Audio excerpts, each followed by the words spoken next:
Tita niyo ng Romans chapter 2, basaha. Ana ang kasing-kasing sa anak. Bisan sa kakahugaw, dili ko mo tanaw sa imong kahugaw karon.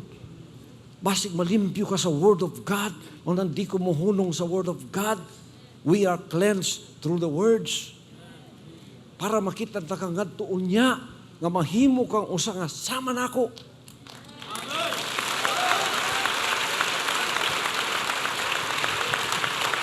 Pero,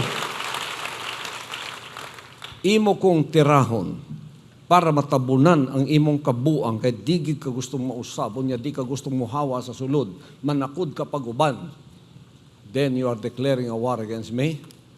I will declare a war against you. It's a spiritual war. Oh. Tabunan nimo na, unya imo kong labayan sa imong lapok. Ibalik ko ng imong lapok sa imuha. Not because I hate you, it's because I want the world to see who you really are. Opo, Pastor, sa Roma 2, sugod 4, o ginatamay mo ba ang kadagaya sa iyang pagkamupanguron o pagkamainantuson o pagkamapailubon? Wala ka ba masayod nga ang pagkamupanguron sa Diyos alang man sa pag-agda kanimo sa paghinulsol? Nakita ninyo nasa anak, di ba? Unsa man ang inungdan mapanguro ng Diyos, hangtud maantos niya para dalhon ka sa paghinulsol.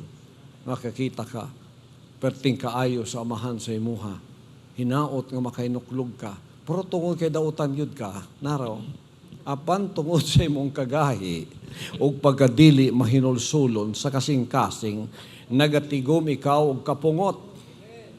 Tanaw, social media, peteng punguta sa inyo ron. Nga tagana alang sa imong kaugalingon niya, alang sa adlaw sa kapungot sa day kapadayag na ang matarong nga hukom sa Dios. Mauna siya. Ang gusto na kong malikayan ninyo. Don't draw near to me in judgment because you will lose.